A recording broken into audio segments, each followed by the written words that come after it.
అనగనగా ఒక ఊరిలో, రామాపురం అనే ఊరిలో అనన్య మణికంఠలకు యామిని అని 3 సంవత్సరాల చిన్న పాప ఉంటుంది. వారు ఒక ఇంటిని వెతుక్కుంటూ, వారికి సరిపోయే ఇంటి కోసము వెతుక్కుంటూ ఊరిలో తిరుగుతూ ఉంటారు.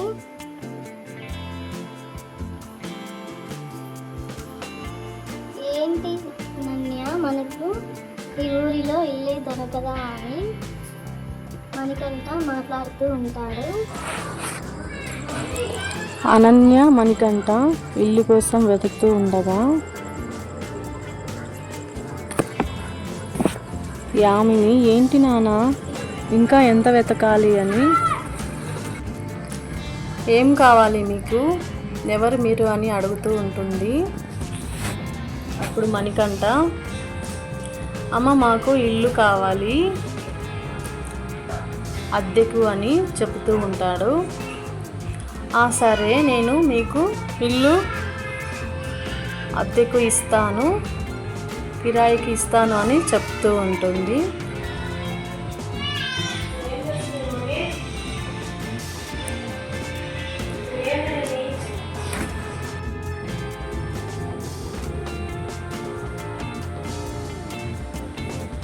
ఇంటిలో రాగానే ఒక దయ్యం వీరిని గమనిస్తూ ఉంటుంది.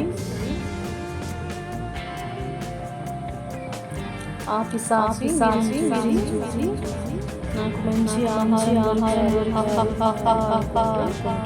సంతోషంగా ఉంటుంది. వీరు ఇల్లు చూస్తూ ఉంటారు.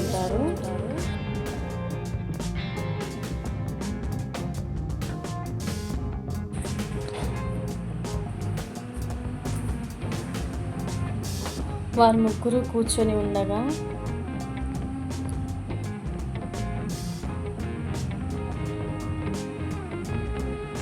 దయ్యం వారితో, వీళ్ళు నన్ను చూసి కూడా భయపడడం లేదు, ఈ సంగతి చెప్తాను అన్నట్లు అనుకుంటూ ఉంటుంది.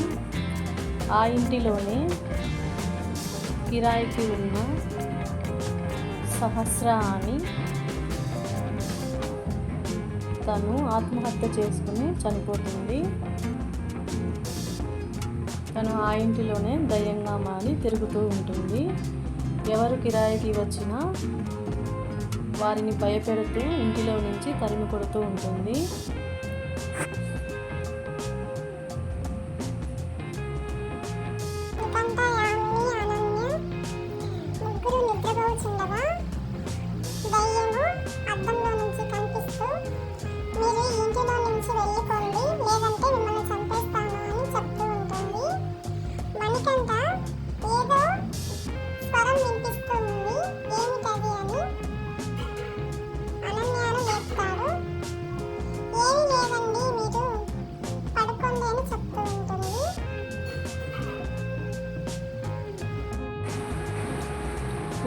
వారు నిద్రపోతుండగా మణికంఠ అనన్య ముగ్గురు నిద్రపోతుండగా దయ్యము అద్దంలో నుంచి కనిపిస్తూ, మీరు ఇంటిలో లేదంటే చెప్తుంది. మణికంఠ ఏదో స్వరం వినిపిస్తుంది. ఏమిటది అని అనన్యను లేపుతాడు. ఏమీ లేదండి, మీరు పడుకోండి అని చెప్తుంది.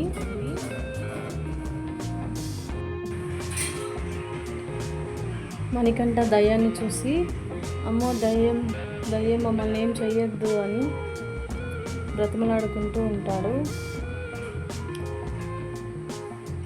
ముగ్గురు భయపడుతూ ఉంటారు. దయ్యము ఇంట్లో నుంచి మీరు వెళ్ళిపోండి అని చెప్తూ ఉంటుంది.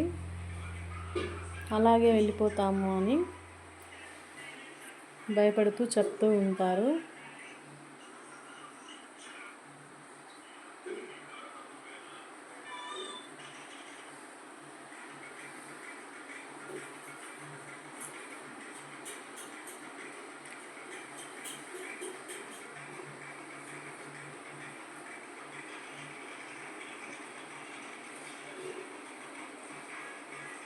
ఇంటిలో నుంచి మణికంఠ, అనన్య, యామిని ముగ్గురు వెళ్ళిపోతారు.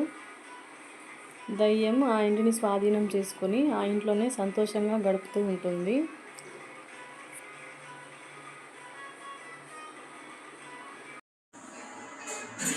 మణికంఠ, అనన్య వెళ్ళి మంగమ్మను తిడుతున్నారు. మాకు డబ్బు కోసము ఆ దయ్యం ఇంటిని ఇచ్చారా మీరు అంటూ మాట్లాడుతున్నాడు. మంగమ్మ, లేదు నాయన, ఆ దయ్యము ఎప్పటి నుంచో ఉంది, ఎవరిని ఇబ్బంది పెట్టదు, అది వెళ్ళట్లేదు అని మంగమ్మ చెప్తూ ఉంటుంది. సరే నాయన, మనకు క్షమించండి అని చెప్పింది మంగమ్మ. పిల్లలు ఉన్న మాకు మీరు అలాంటి ఇల్లు ఇస్తారా అని మణికంఠ బాగా గట్టిగా అరిచి వెళ్ళిపోతారు. వేరే ఇంటిని చూసుకొని అక్కడ సంతోషంగా ఉంటారు.